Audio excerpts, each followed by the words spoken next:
Olá, meus amores, meus SUS, hoje eu estou aqui com um candidato, né?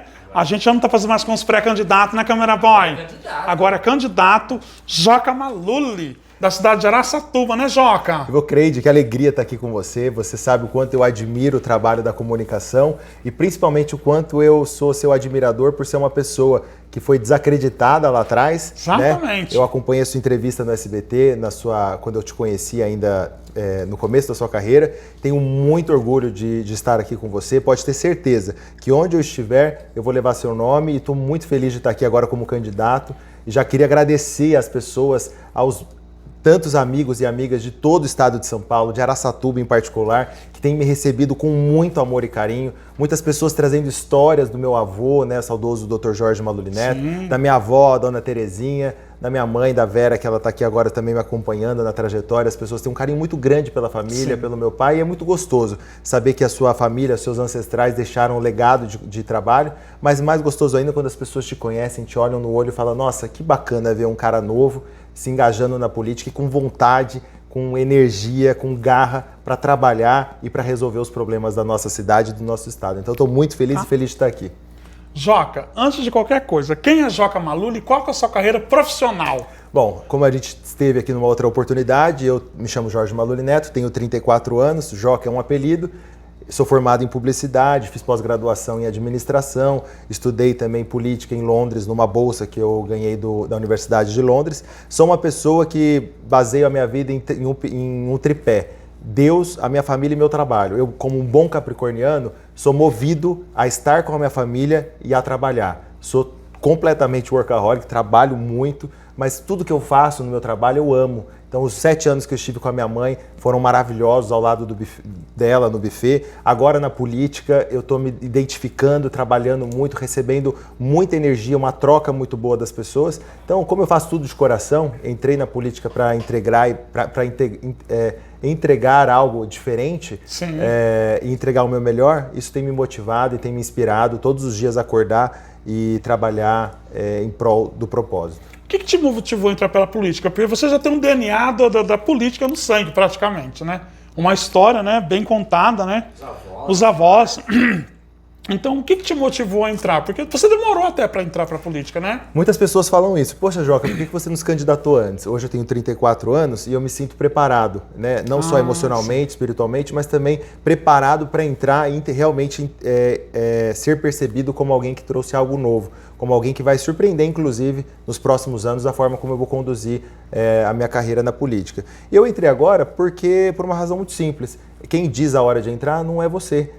São as pessoas, é a necessidade que a cidade, a região tem. São 12 anos sem um deputado federal. Isso causa um prejuízo de milhões e milhões e milhões de reais e um prejuízo, inclusive, de visibilidade, de pessoas em Brasília colocando Araçatuba e região na mesa de discussão. Hoje, Araçatuba é praticamente uma região invisível aos olhos do poder de Brasília. Então, eu não posso admitir isso, uma região tão rica, com pessoas talentosas, trabalhadoras como você e as pessoas que nos acompanham, e por isso eu resolvi sair da minha zona de conforto e me colocar no combate ali honesto, mas de trabalho, para poder colocar Araçatuba de volta dar para Araçatuba a importância que ela merece e que ela tem que ter. E você tem medo da comparação? Por conta da história do seu avô, que é uma história de glória, que a gente, né, depois vai estar falando sobre a Constituição, que é uma coisa muito interessante, é até histórico, né, que a gente vai falar daqui a pouco, mas você tem medo da comparação? Não, de forma alguma. A comparação, meu pai sofria muito isso. Ele falava assim, que ele chegava nos lugares, as pessoas falavam assim: se você for metade do que seu pai foi, tá bom. Ele fala: olha, metade eu não vou ser nem inteiro, meu pai é meu pai, eu sou eu. E a mesma coisa eu digo, cada um dos meus antepassados, né, do meu bisavô, que foi prefeito em 3 cidades diferentes, ele trouxe o Hospital Estadual de Mirandópolis, que é uma referência ali, já foi um hospital modelo no estado, depois meu avô e meu pai, cada um deu a sua contribuição. Porque cada ser humano vem no mundo com um propósito. A gente tem dia para nascer e dia para morrer. Eu não sei até que dia eu vou ficar na Terra. Mas eu sei que enquanto eu estiver aqui, eu quero ter a clara sensação de que minha contabilidade está positiva. Que eu estou fazendo algo. A gente não vem aqui só para sorrir, ser bonito e curtir. Pelo contrário, a gente vem aqui com um propósito. Tem momentos bons, momentos de felicidade, de alegria, mas a gente tem que ter o compromisso de vir aqui e entregar para o mundo um mundo melhor do que a gente pegou. Então a comparação ela vai existir, naturalmente ela vai existir. Mas o Dr. Jorge Maluli Neto tem a história dele, o Jorginho Maluli, meu pai, tem a história dele. dele, e o Joca Maluli vai ter a história dele. Eu tenho certeza que todas elas, com erros e com acertos, porque eu vou errar com certeza, eu sou ser humano como todo mundo, mas nunca desistindo do meu propósito de buscar ser melhor a cada dia que passa da minha vida. E não tenho nenhuma vergonha em reconhecer quando eu erro, e muito menos de pedir desculpas quando eu posso ofender alguém. Mas eu sempre faço tudo motivado pelo que eu acredito, pela voz interna que vem do meu coração e que foi quem me colocou na política. Na pandemia eu fiquei em Mirandópolis por um ano à frente de uma empresa da minha família e eu vi ali, principalmente pela saúde, por dois assuntos tão importantes como emprego e saúde estarem ameaçados, né? Porque a saúde durante a pandemia foi um tema importantíssimo, e emprego porque todo mundo ficou em casa sem poder trabalhar. Então eu vi as pessoas me buscando, me procurando para contar não só o que meu avô e meu pai tinham feito, mas para pedir ajuda. Joca, e aí, o que a gente faz? E olha, não tem o que fazer, porque a gente não tem força política mais aqui na região, não tem alguém articulando e falando, olha, escuta, aqui é assim, a nossa realidade é essa da saúde, essas pessoas precisam trabalhar, enfim, por isso que eu resolvi me colocar, porque eu ouvi essa voz interna e eu acho que quando a gente é chamado, se a gente não exerce o nosso papel, eu já ouvi isso de pastores, de padres, porque se você tem um dom e você não exerce ele, você é um mau filho perante Deus. Então eu não posso me calar diante desse chamado, por isso eu me coloquei agora e acho que nada é tarde, tudo tem a hora certa. Qual que é a importância de ter como fala, Câmara Boy? Deputado federal? Um deputado federal eleito pela nossa região. Olha, são de suma importância. Eu vou te dar alguns exemplos muito práticos. Né? Quando hoje um deputado federal, o Congresso Nacional ele tem um enorme poder. Né? A gente tem visto aí todos os candidatos a presidente praticamente falando que quem manda hoje no Brasil é o Congresso, porque o orçamento está na mão dos deputados federais. Lá atrás, quando meu avô foi deputado federal, antes de 88, o deputado federal não tinha nem emendas do seu orçamento. Hoje, o deputado federal tem 23 milhões a partir do ano que vem em emendas, que é o quê? Recurso que vai vir para sua base. Uma mãe com um filho chorando querendo leite e a vizinha tem um filho chorando querendo leite. Para quem que ela vai dar o leite que ela tem na geladeira? Óbvio que é para o filho dela. É a mesma coisa do deputado federal. O recurso vai vir para a cidade, para a região dele. A título de informação, dos últimos 5 deputados federais eleitos com mais votos em Araçatuba, todos eles juntos mandaram 1,5 milhão para Araçatuba. Ou seja, é muito pouco. Há 12 anos atrás, quando meu pai foi, ele mandou em um ano mais de 15. Então, assim, é muito mais dinheiro e recurso que vem para a nossa cidade, para a nossa região. Então, fora as emendas que o deputado federal tem, ele também é um legislador. É alguém que vai votar para os interesses da nossa cidade, da nossa região. É alguém que, quando Araçatuba for amedrontada de novo por um mega assalto, como aconteceu dia 30 de agosto do ano passado, vai sentar com o ministro da Justiça em Brasília e vai falar, escuta, o que está acontecendo em Araçatuba que ninguém faz nada e não resolve o problema? Não foi o primeiro, foi o segundo. A gente teve o da Protege. A gente foi curvado, a gente foi colocado de joelhos para o terrorismo. Isso é um terrorismo, isso é inadmissível. A gente entrou para a história, a cidade de Araçatuba entrou para a história. Então, no mundo inteiro, amigos meus na Itália, na Inglaterra, falando, olha, que vergonha, né? É uma vergonha isso. Com tanta coisa boa para mostrar da nossa região, a gente vai exportar notícia da criminalidade, do crime organizado. Eu não posso admitir isso e ninguém quer isso, porque a nossa cidade, a nossa região são de pessoas trabalhadoras, pessoas do bem. Eu conheço, eu nasci, fui criado aqui. Eu morei em Mirandópolis, Guaraçaí, Araçatuba, morei em Rio Preto, morei em São Paulo, já morei fora. Eu sei que as pessoas daqui são pessoas trabalhadoras. Elas só precisam de oportunidades, elas precisam de segurança para chegar no seu trabalho e ir embora com segurança. Elas precisam de segurança jurídica para trabalhar, elas precisam de infraestrutura, né, obras como você perguntou, qual a importância? Meu pai, como deputado federal, articulou a duplicação da Eliezer Montenegro Magalhães no perímetro urbano. Quantas pessoas deixaram de morrer ali? Quanto que não ajudou na logística ali da cidade? Meu avô, quando foi deputado, fez a ligação de Araçatuba com Birigui, na Teotônio Vilela, hoje que todo mundo usa, que é a do Guatambu. Então são muitas coisas, são grandes conquistas que podem ser colocadas em prática. Meu avô conhecia, como ele dizia, a chave do cofre, ele sabia onde ficava guardada. Por isso ele conseguiu, a fundo de fundo perdido, a obra tão sonhada de Araçatuba da canalização do Rio Tietê, que hoje supre Araçatuba, supriu nos últimos 20 anos praticamente, a segurança do fornecimento de água. Cidades grandes como Ribeirão Preto, Franca, sofrem com abastecimento de água e Araçatuba não sofreu. Por quê? Porque tinha alguém que sabia o caminho de trazer o dinheiro, de trazer o recurso, e é isso que a gente precisa. Tem que ter visão, né? Tem que ter visão e pensar no futuro. Que Brasil que a gente quer, que região que a gente quer, que Araçatuba que a gente quer por ano de 2030, 2040. Isso são as medidas de médio e longo prazo, mas as medidas imediatas que vão trazer para o ano que vem, de 2023, já no orçamento da União, conquistas para a saúde, para compra de equipamentos, para custeio de medicação. O repasse do SUS é defasado, então todas as santas casas da região, elas têm um déficit enorme financeiro, então elas precisam do Joca lá em Brasília para colocar dinheiro no sistema de saúde, para compra de equipamentos. Eu estive em Penápolis, no Hospital Espírita João Marquese, que faz um trabalho maravilhoso com dependentes químicos, e eles precisam de um equipamento que custa R$200 mil, que é uma eletroconvulsoterapia. Eu já me comprometi com eles, quando que vem, com certeza, em Brasília, eu vou fazer essa conquista para eles. Então, são tantas as conquistas que um deputado federal vai ter para Araçatuba, então a gente não pode perder essa oportunidade. Esses últimos 12 anos, se a gente somar, são quase R$400 milhões que deixaram de vir para cá. A gente não pode permitir que isso aconteça. E como que a gente faz com que isso não aconteça? Eu, você e quem está nos assistindo, o Camera Boy, todos os nossos amigos, falando com todos os amigos, familiares que estão no estado de São Paulo, de que a gente não pode se isentar da nossa responsabilidade de cidadão num país democrático. Um país democrático que foi estabelecido, inclusive, em 1988, e a gente estava falando sobre a Constituição. Sim. Eu trouxe aqui para você, porque essa Constituição, para mim, tem um valor muito especial. Não só familiar, mas de um cidadão de bem comprometido com o desenvolvimento do nosso país. Em 1988, nós passamos por uma decadência, por um declínio, né, do regime autoritário da ditadura. Meu avô foi deputado constituinte, eleito pelo povo para cuidar dos direitos do cidadão num país democrático. Ele brigou para que o SUS fosse criado, para que a saúde fosse um direito de todos, para que a educação fosse um direito de todos e que a gente pudesse conquistar uma sensação de cidadania mais consolidada. Então essa Constituição, ela foi impressa inclusive em 1988, tem aqui a data da impressão dela, foi da primeira edição, está aqui ó, Brasília, 1988, meu avô que me deu, que foi a primeira leva de impressões que eles deram para os constituintes. E essa em particular, o meu avô deixou uma dedicatória para mim, escrita da seguinte forma, e é a primeira vez que eu mostro ela em público, inclusive. Meu neto, deixo para você minha maior herança. Honre-a com amor e com trabalho. E a assinatura dele, Maluli Neto. Então, para mim, isso tem um peso enorme, assim, uma responsabilidade muito grande. Isso é um documento histórico, né? É um documento histórico e eu vou jurar a Constituição ano que vem se eleito. E aqui a gente tem previsto que a educação é direito e dever do Estado, mas também é um direito e um dever das famílias. Nós estamos passando por uma inversão de valores enorme, as famílias têm um papel fundamental na sociedade, entre outras coisas. E uma das coisas importantes é que aqui tem um artigo apenas falando sobre segurança pública. Então a gente precisa, inclusive, falar sobre segurança pública, porque isso tem assustado a todos, né? Os índices de criminalidade, Araçatuba, como a gente já falou, foi amedrontada. Então a gente precisa ter um olhar para o que é que está acontecendo, né? O que está acontecendo com jovens que eles estão indo para a criminalidade, o que está acontecendo que o bandido está fazendo, acha que vale a pena cometer o crime. Então são muitas coisas importantes, além do recurso, que precisam ser votadas lá em Brasília.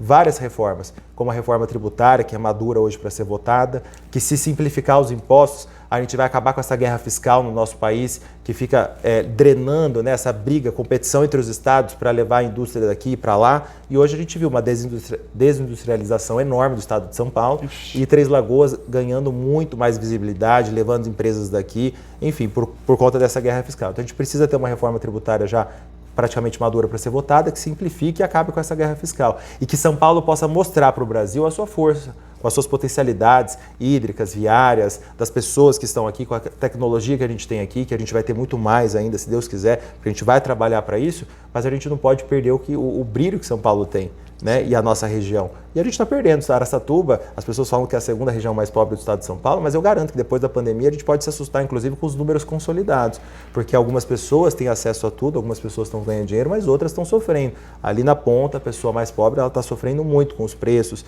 ela está sofrendo muito com toda a situação do Brasil, né? Então tem muitas pessoas em risco, em insegurança alimentar. Então a gente não pode se calar diante disso, a gente precisa trabalhar, e trabalhar de forma honesta e dedicada. Deixa eu perguntar, você como candidato... Falei muito, né? Desculpa. Imagina, eu gosto de saber, porque assim a gente informa os nossos sustos, os nossos fan-crazy, os nossos fanboys, porque as pessoas têm muita curiosidade. Você é de direita, esquerda ou é do centro? Bom, primeiro que eu tenho historicamente um compromisso com a liberdade. Sim. Né? Então liberdade não se negocia. A minha formação familiar sempre foi inclinada para a direita. Né? Porque o que é direita? É liberdade econômica? O que é esquerda? É projeto social? Uma coisa depende da outra. Eu cresci comendo a minha avó, Dona Terezinha, com projetos sociais importantes, a minha mãe comprometida com as pessoas que não tinham habitação. Meu avô foi quem criou o Wilda Mandarino aqui em Araçatuba, maior conjunto habitacional da América Latina, ainda, com 1.748 casas. Então isso é ser de esquerda? É você cuidar da dignidade das pessoas? É você garantir que o que está escrito na Constituição seja aplicado? É você dar uma moradia digna? Aí ele não satisfeito com isso, olhou para o Rio da Mandarina, viu que não tinha asfalto, foi lá, fez todas as obras de saneamento básico, de fornecimento de água, depois, não contente, quando ele pisou o barro dele lá na poça, uma foto icônica que saiu na campanha, ele se comprometeu, asfaltou não só o Wilda, como mais 18 bairros em Araçatuba. Sim. Isso é ser de esquerda? Não, isso é você olhar para as pessoas com amor. Então é isso que eu faço. Eu vou olhar para as pessoas que vão me eleger e para as pessoas que não votaram em mim também, elas vão ter em mim o seu deputado federal. Alguém que vai levar para Brasília e vai inclusive articular em todas as esferas de poder as necessidades de Araçatuba. Eu vou fazer o que meu avô me ensinou a fazer, a cuidar. Filho, ame as pessoas, cuide de Araçatuba, cuide da região. E ele deixou, e infelizmente ninguém absorveu essa responsabilidade. Então eu não posso, em memória a ele e ao que ele deixou de mais importante, que é o ensinamento de amar o próximo, eu não posso me calar diante da necessidade de me candidatar a deputado federal. Câmara Voz, tem alguma pergunta? Acho que já encaixou nessa resposta a questão de grupos, né? Porque hoje em dia a gente vê que os candidatos trabalham para grupos específicos, né? LGBT, bancada evangélica, etc e tal. Como que você vê isso? Bom, eu vejo que são todos seres humanos, né? Então todo mundo precisa de dignidade. Direitos humanos se aplica a todos. Não importa se você é branco, se você é negro, se você é rico, se você é pobre, se você é evangélico ou se você é católico. Então, quando você tem uma sociedade com valores, eu tive a experiência de morar fora, né? Eu morei quase 4 anos na Inglaterra. O que me Você estudou política lá? Eu fiz mestrado em política no King's College, Universidade de Londres, né? É muito importante, né? Eu sabia que quando eu me colocasse na vida pública, ia existir primeiro a comparação e segundo, eu como um perfeccionista que sou, não vou entrar para fazer mais do mesmo, eu vou entrar para entregar algo de diferente. Então eu me comprometi com o meu aprimoramento enquanto ser humano, mas também enquanto um político preparado, porque eu me sinto muito preparado, inclusive me sinto o candidato mais preparado da região para representar Araçatuba e região no Congresso Nacional, porque eu cresci vendo isso, mas não só. Cresci em Brasília com meu avô e com meu pai. Até tem uma memória engraçada, vou te contar. Eu estive com Bill Clinton quando ele veio para o Brasil em 98. Meu avô foi convidado para o jantar no Palácio do Alvorada e me levou. Ele falava, fala seu nome. Ele fazia eu falar meu nome para todo mundo, porque é o nome dele, né? Eu nem falava inglês na época. Nem sei como eu falei, eu era criança. Mas o mais importante, eu não entrei para brincar, eu entrei para trabalhar. Eu não entro para fazer nada que seja vaidoso. Eu não estou entrando pela minha vaidade. Pelo contrário, se eu fosse... Você não precisa, né? Eu sempre fui muito querido pelas pessoas. Sim. Eu já tinha o respeito das pessoas. O que eu quero é trazer o respeito que eu tinha das pessoas para a política. Quero que as pessoas daqui a alguns anos falem, não, olha, tem como fazer política bem feita assim. O Joca é um cara que eu votei, deu o voto de confiança, ele entrou lá e ele me surpreendeu. E é isso que eu vou fazer. Eu vou surpreender a quem está votando em mim, porque tem gratidão ao meu pai e meu avô, eu agradeço. Mas eu garanto para vocês que depois vocês vão votar ainda mais entusiasmados, porque eu vou fazer um excelente trabalho. Legal. Eu assisti um vídeo seu falando sobre educação, sobre a dificuldade da educação no Brasil e aí a base disso. Né? Queria que você falasse mais sobre isso também. Bom, eu como fui uma pessoa que tive oportunidades, eu acredito que a gente não pode ficar satisfeito só em termos das oportunidades. Meu avô me cobrava muito. Eu era terrível quando era mais novo, dava muito trabalho, mas ele cobrava muito que a educação, além talvez do maior presente que ele deixou para mim, para o Brasil, que foi a Constituição, para mim, Joca, ele deixou o ensinamento de que a única herança que ninguém ia tirar de mim era o meu conhecimento. Então, com relação à educação, eu penso que a gente precisa olhar num contexto por completo. Numa entrevista que eu dei recentemente, o que eu dizia era o seguinte, que mais do que formar um bom aluno, a gente tem que formar bons homens. E bons homens, quando eu falo de modo genérico, são pessoas, você forma com valores, com uma sociedade que entende que o meu espaço acaba onde começa o seu e o seu acaba onde começa o meu. E é isso que está previsto na Constituição. É o espaço, o meu direito e o meu dever não é maior nem menor do que o seu. E, infelizmente, no Brasil, um país do jeitinho, o país onde existe historicamente a cultura do privilégio, alguns podem muito, outros não podem nada. Então, acho que o primeiro passo é a gente romper, cortar pelas raízes essa sensação de que de que tudo se dá um jeito no Brasil e que a justiça é para alguns e não para todos. Né? Então, acho que o primeiro passo é esse. Só que isso a gente faz como? Primeiro, investindo mesmo em educação, dando qualidade para a educação. E quando eu falei na entrevista, eu disse o seguinte, não adianta a gente olhar para a educação só na ponta do iceberg, que é olhar a educação de fato. Você tem que olhar se a mulher está indo para a escola, a hora que ela entra no período menstrual dela, se ela tem conhecimento do que é isso. Eu sei porque tem pessoas que trabalham comigo e falam, Joca, eu não tinha nenhum conhecimento.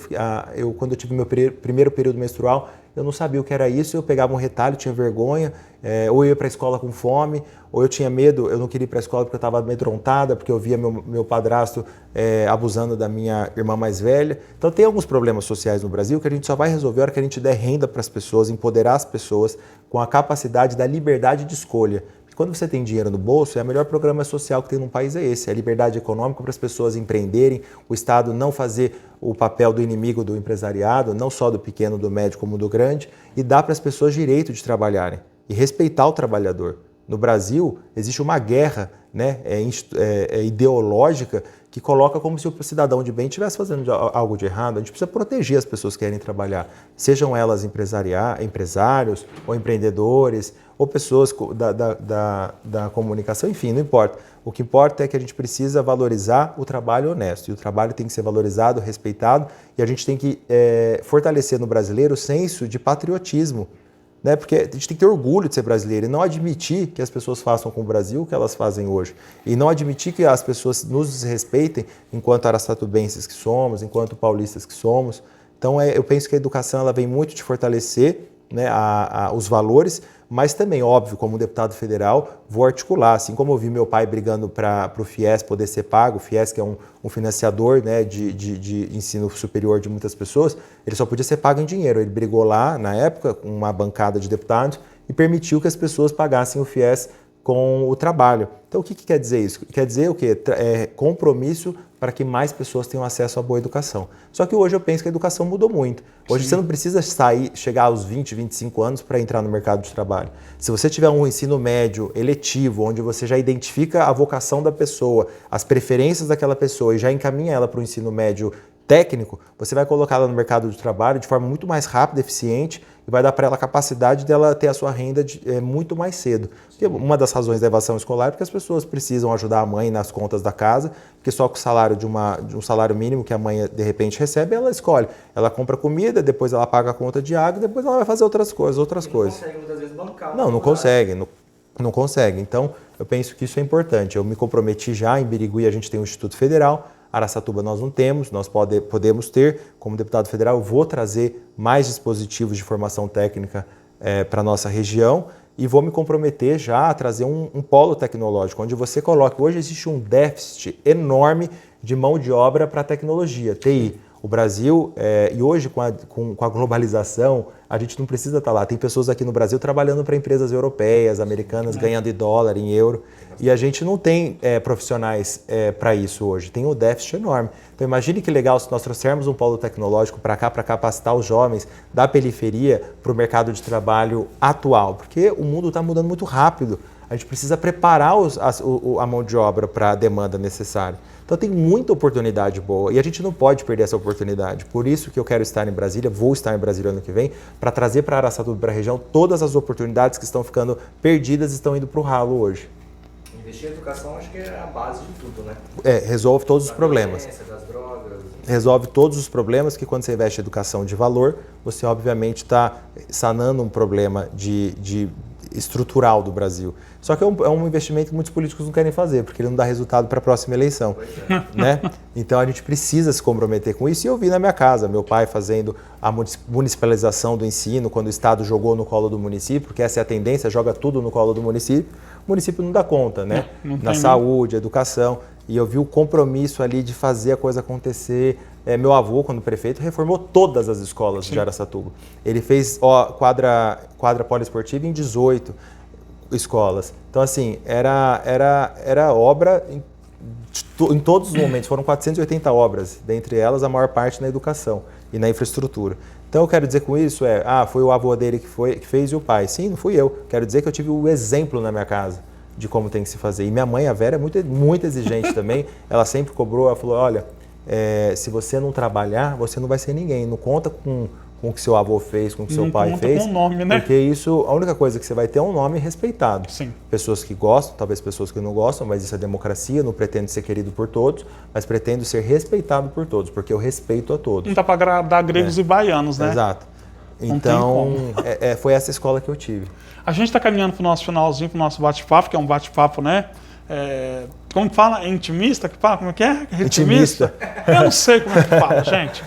E deixa eu te perguntar uma coisa, Joca. Você que é aqui do nosso pedaço, da nossa região, quais as coisas que você vê que tem mais necessidade, que é mais carente no primeiro momento? Bom, imediatamente a saúde, né? As pessoas têm uma demanda imensa de cirurgia. E agora com essa aprovação dessa PL, né?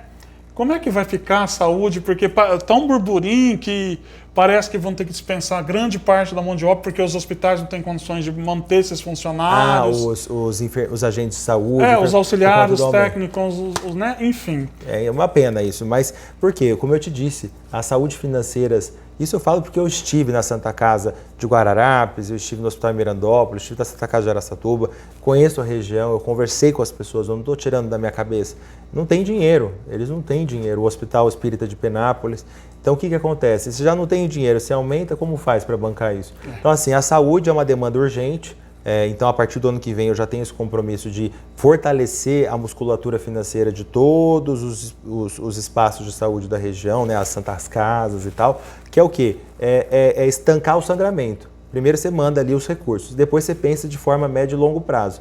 Então, quando você fala em saúde, você tem, assim, hoje no Brasil, uma quantidade enorme de doenças crônicas. O brasileiro é um povo obeso, diabético, cardíaco. Então, para isso você Pós-Covid só piorou. Piorou. Então, você precisa o quê? Para os jovens de hoje, encaminharem para mais envolvimento com esportes e tal, para você ter qualidade de vida. Mas estancar o sangramento com recursos no sistema público de saúde. Vou honrar o SUS que meu avô criou, fortalecendo o SUS, né? Compra de equipamentos, custeio de medicação, treinamento, contratação de profissionais, porque a gente precisa valorizar o profissional da saúde. Eu sou irmão de médica, né? Neto de médico, primo de médico. Então, assim, eu valorizo muito o médico, a enfermeira, o auxiliar de enfermagem. Então, claro que tem que ter remuneração, mas você precisa olhar para o todo. Então, saúde é uma demanda gritante, urgente, mas infraestrutura, porque para crescer a região, a gente precisa expandir as artérias da região. A gente precisa trazer para a região visibilidade. Falar, olha, Araçatuba está pronta, tem uma malha viária capacitada, tem aeroporto bom, tem ali profissionais, mão de obra, porque é tudo isso que a empresa vem para cá. Eu falo porque eu morei fora, eu vou trazer como deputado federal para a região uma oportunidade única, porque eu tenho uma rede de relacionamentos muito grande. Eu tenho tio que foi presidente da Câmara Brasil Árabe de Comércio, eu tenho amiga que trabalha no consulado no Japão, eu tenho amigos que trabalham na Câmara Brasil Itália de Comércio. Então, eu, deputado, ano que vem, vou trazer para Araçatuba, vou tirar todo o meu acervo de contatos para trazer investidores para cá. Pessoas que estão prontas para trazer. Eu trabalhei no Financial Times, que é uma referência mundial, né, de pesquisa no mercado financeiro, pesquisando o Brasil e pesquisando o estado de São Paulo. Então eu criei muitos relacionamentos. Imagine que maravilhoso que vai ser quando eu for deputado federal, colocando todas as minhas armas, né, quando eu falo armas, de oportunidades, a dispor e a serviço de Araçatuba e da região. Isso vai ser maravilhoso. Vou resolver todos os problemas do dia para a noite? Não vou. Mas vou descansar enquanto eu não tiver resolvido todos que eu puder? Também não vou. Interessante. Você tem alguma colinha para explicar para a gente como que vai ser na hora da votação? Olha, eu não tenho, mas eu posso explicar e depois você pode pôr aqui na sua edição. Não quer conte.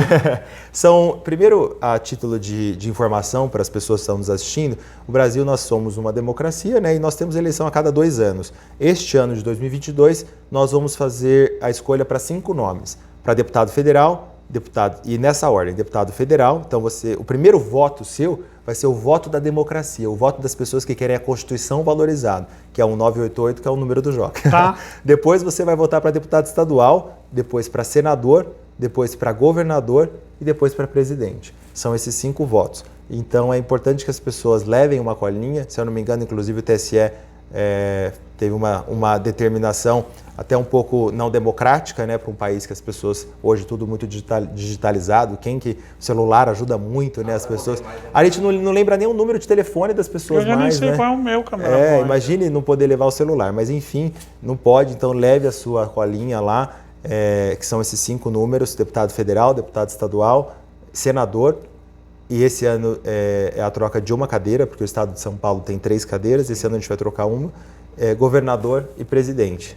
Então é importante que as pessoas façam a colinha e mais importante ainda, historicamente tem uma enorme quantidade de pessoas que não vão votar ou que votam em branco, em nulo. É importante a gente exercer nosso papel de cidadão de um país democrático. Foi muita luta na redemocratização para conquistar esse direito. Se a gente não valorizar ele, a gente vai perder. Não podemos perder e não podemos admitir que ninguém tire o nosso direito de escolher os nossos representantes, né? Seja o Jorge. Podemos, é o 19. Uma coincidência feliz, inclusive, por isso que me permitiu a escolha do número 1988, que é o ano que eu nasci, 1988, e foi o ano da nossa grande conquista, né? A Constituição, nossa terceira Constituição. Inclusive, queria prestar uma homenagem ao país que celebra esse ano 200 anos de independência, com a proclamação da República, né? No dia 7 de setembro, inclusive dia do aniversário do meu pai. Então é uma data assim, cívica que a gente deve prestar a nossa homenagem. E é muito bonito, inclusive, de ver a relação diplomática de Portugal com o Brasil. São poucos os países que celebram, né, a independência com o país de origem, ali com Portugal. Sim. Então, assim, a gente tem que olhar para tudo isso com um aspecto único. O que foi conquistado nesses 200 anos? Mas o que a gente quer conquistar nos próximos 200? E eu, você e você, Câmera Boy, nós vamos fazer a parte das conquistas dos próximos 200 anos. Sim. Então é para isso que a gente tem que trabalhar. Talvez nós não vamos colher os frutos agora do nosso trabalho, mas a gente tem que ter a ciência clara de que a gente deixou um legado positivo para o mundo das pessoas que vão vir depois da gente. Por isso que eu sou candidato a deputado federal, para fazer esse meu papel agora na vida pública. Ontem a gente põe nas nossas stories, como que fala, Câmera Boy? Caixinha de pergunta, né? Foi. Na nossa Instagram lá, né? E aí, eles fizeram a pergunta dos nossos súditos, né? Eles querem saber se você tem interesse, ou futuramente, né? Você tem interesse também de ser prefeito de cidade de Araçatuba ou de Brandorf, como foi seu avô? Olha, você tem esse interesse? Porque a gente, né, as pessoas perguntam, eu falei, gente, eu não sei, vamos perguntar. Eu vou te responder com o que me motivou a ser candidato agora. Foi uma voz interna que me disse, Joca, você precisa fazer isso nesse momento da sua vida. Se um dia eu entender nas minhas orações de que é isso que eu tenho que fazer, e não só entender que é isso, mas sentir que existe a necessidade, quem sabe? O dia de amanhã a Deus pertence, e o chamado que Deus me fizer, eu como um bom filho de Deus e como um bom fiel a Ele, não vou me negar a nenhuma batalha. Então, isso fica a critério de Deus e do futuro. Do futuro, né? E para encerrar, eu quero que você, como candidato agora, fale com o nosso público, né? Que está ali atrás dessa telinha aí, que às vezes está no Instagram, está na internet, no YouTube, né? No celular, no tablet, né, Câmera Boy? Pois é. Deixa um recado para os seus eleitores, agora pode, como candidato, né? Eleitores. Agora pode falar eleitores. Agora pode. Agora pode, como, né? Deixa um recado para ele, para a gente depois dar como fala aqui? As considerações finais. As considerações finais. Olha, eu estou confuso, a gente fica, né? Bom, eu queria agradecer a vocês, mas a gente vai ter as considerações finais, mas eu queria falar com você que está me assistindo agora, você que ama o país, você que acredita que o Brasil pode e vai ser ainda um país de primeiro mundo. Nós vamos mostrar para o mundo que nós somos muito mais do que eles imaginam que nós somos. E eu digo mais, a nossa região é um exemplo para o país e ela precisa ser valorizada e não pode mais ser inferiorizada como uma região de faroeste, distante da capital de São Paulo, distante de Brasília e como só um lugar de oportunismo barato eleitoral para vir aqui pegar uns votinhos e esquecer de nós. Nós não vamos admitir isso, nós vamos aproveitar a oportunidade agora de voltarmos a ter uma voz, um braço, uma perna, alguém que trabalha em Brasília e é por isso que eu me candidatei. Então eu, junto com vocês, não vamos mais admitir sermos feitos nem de idiota e muito menos serem inferiorizados. Nós temos muito valor, nós somos um povo rico de cultura, um povo trabalhador, com muita energia para trabalhar e são essas pessoas que trabalham, que querem o bem do Brasil que eu vou representar. Então por isso que eu peço o seu voto, por isso que eu peço que na urna dia 2 de outubro você vote o 98 e mais do que o seu voto eu peço que vocês façam uma mobilização entre todas as pessoas de bem como você e como eu, que querem voltar a dar para Araçatuba e para a região e para o interior do estado de São Paulo o valor e a importância que nós temos. A gente não pode mais admitir ficarmos à deriva, como um barco abandonado, sem motor, levando para onde quer que o vento nos leve. Quem vai decidir o futuro do nosso país, o futuro da nossa cidade, da região, somos nós. Eu e você, cidadão de bem, que quer voltar a acreditar que Araçatuba é sim uma grande cidade, o interior é sim um motor do nosso país. Então, Câmara Boy... Não esquece de agradecer a nossa amiga eu vou Cíntia. aqui fazer as considerações finais. Você já tinha esquecido. Eu vou agradecer agora a Cíntia Carreira, que emprestou espaço para a gente, que a gente agora tem um espaço itinerante que fala na Câmara Boy, que é na rua, eu ia falar a rua que é do lado da coisa lá, enfim. Duque na de rua, Caxias, rua Duque de 844. Caxias, Rua Duque de Caxias, 844, da cidade de Araçatuba, nossa Cíntia Carreira, que é uma mulher psicóloga, como que fala? Empoderada. Empoderada, né? Ela faz Empoderada. isso aí. Ela faz um trabalho muito bonito, né? Eu sou um grande amigo da Cíntia, a gente teve a oportunidade de se conhecer em alguns trabalhos voluntários que eu fiz com ela, e ela tem um trabalho de empoderamento, mas principalmente de fortalecimento da alma de mulheres machucadas.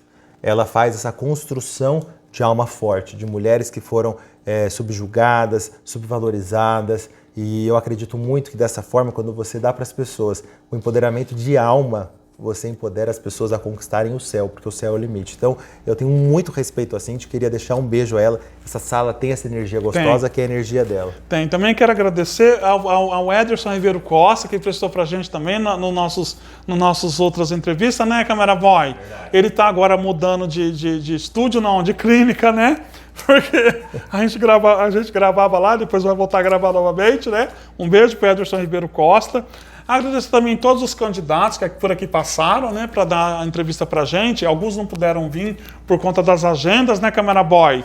Outros porque pediu para a gente mandar as perguntas antes, mas a gente aqui joga como testemunha, que a gente não manda nada com antecedência. Aqui o bate-papo do jeito que acontece vai para o ar, porque a gente quer manter a transparência, a irreverência e a inteligência da forma de fazer o que a gente precisa fazer, que é o quê? Mostrar os candidatos e as suas ideias, né? E a gente não ganhou nada para isso. Eu vou quase deixar bem claro, porque as pessoas acham, tá ganhando do candidato. Filho, não tô ganhando nada, tô ganhando Enfim, os candidatos não ganham para dar entrevista pra gente, a gente não ganha para pegar a entrevista do candidato. Olha, mas falar em ganhar, eu queria até deixar um convite aqui. A nossa campanha é uma campanha feita de engajamento voluntário, é uma campanha feita com pessoas que acreditam no propósito, e eu queria inclusive pedir para as pessoas que quiserem fazer parte, tem uma vaquinha da minha campanha, ajuda muito esse engajamento das pessoas. Tem algum... Vai aparecer eu vou passar pro Câmara Boy, porque é assim que a gente quer construir uma política feita com engajamento das pessoas e com transparência no uso dos recursos. Então tem muitas pessoas aderindo, dando seu voto de apoio, e pessoas que falam, Joca, eu vou te ajudar aqui com R$5, mas fala, o que você está fazendo aqui é demonstrar que você não só acredita, como você está investindo no nosso projeto. Então é muito legal. Eu queria agradecer a todas as pessoas que fizeram parte disso, inclusive que estão fazendo suas doações, e depois eu vou passar o link aqui para deixar para os telespectadores. Então, para a gente encerrar, né, Câmara Boy? Sim. Deixa agora um recado pro nosso público, né, os nossos fanboys. Aí, no caso, foi para os eleitores dele, meu bem. Sim. Agora pro nosso público, Câmara Boy, né, para nossa turma, para os nossos fãs, né? Porque, assim, é muito legal saber que a gente tem pessoas jovens aqui na região se envolvendo com política, fazendo política, porque é importante, porque até um tempo atrás, parece que as pessoas não estavam muito interessadas, né? As redes sociais, inclusive, ajudaram muito. Aproximou isso, né? muito, né? Bom, eu estava em 2013 na Inglaterra, quando teve aquele movimento do Vem Pra Rua, né? Uhum. Com o aumento da tarifa do ônibus, e eu fiquei impressionado, porque ali acho que foi o primeiro momento que mostrou, né, para todo mundo a força da mobilização e a força que tem as pessoas quando elas se unem em prol de um propósito. Então eu fico muito feliz de ver as pessoas engajadas, fico feliz quando as pessoas falam que eu sou um jovem na política, mas eu vejo que tem gente mais jovem. Fui numa reunião com o prefeito de São José do Rio Preto esses dias e tem um amigo nosso que está fazendo parte do projeto que ele tem 21 anos. O prefeito viu e falou, nossa, mas pessoal jovem, né? Eu falei, mas é isso mesmo, os jovens não têm lugar definido para uma pessoa ou para outra. Mulheres podem estar onde elas quiserem, os jovens podem estar onde eles quiserem. Então acho que é isso que a democracia propicia, o direito de você escolher onde quer que você esteja estar. Mas também nos diz o quê? Que para você chegar em qualquer lugar, a obrigação e o mérito é só seu. Então é isso que eu defendo que as pessoas tenham espaço para conquistar o que elas quiserem e possam chegar onde elas quiserem de forma honesta e com trabalho sério e transparente. E o meu recado para os seus. O seu recado, para o meu súditos agora. Eu acho que eu estou pedindo tanto voto que eu fico no repetitivo aqui. Adoro! Olha, eu queria agradecer, e vou crer a você por me convidar mais uma vez, o Câmara Boy, parabenizar pela sua dedicação, pelo seu comprometimento com o projeto. Como você disse, eu sei, você passa você faz isso acontecer porque você acredita e gosta. Porque financeiramente eu sei que para você não é viável, porque é muito difícil as pessoas realmente investirem, acreditarem no projeto. Então, assim, você pode ter certeza que você tem todo o meu respeito, todo o meu carinho, minha admiração. Onde quer que eu esteja, eu estarei sempre à sua disposição. Estarei sempre à disposição das pessoas que acreditam que a cultura também é uma política pública importante para um país. E queria deixar o meu agradecimento a você, ao Câmera Boy, e às pessoas que nos assistiram até aqui. Agradecer pelo espaço de poder demonstrar as minhas ideias para que as pessoas possam me conhecer e desejar a você todo o sucesso do mundo, que Deus te abençoe infinitamente, que todas as bênçãos e as portas do mundo se abram e que você mantenha essa energia, esse alto astral, esse DNA Hebe Camargo, né, que agrada a todos, que enche de energia e de positividade onde você chega. Parabéns, muito obrigado, estarei sempre à sua disposição. Olha que fofo, porque até, né, a boca, né, enfim. Gente, Câmera Boy, meus SUS, Joca, mais uma vez obrigado, a gente poder ter ouvido as suas ideias como agora candidato, né, e poder levar para o nosso público informação de forma diferente, irreverente e inteligente. Fecha em mim, no Joca Maluli e na Pobrecast Eleições. Falou, Joca. Valeu, Câmera Boy, obrigado.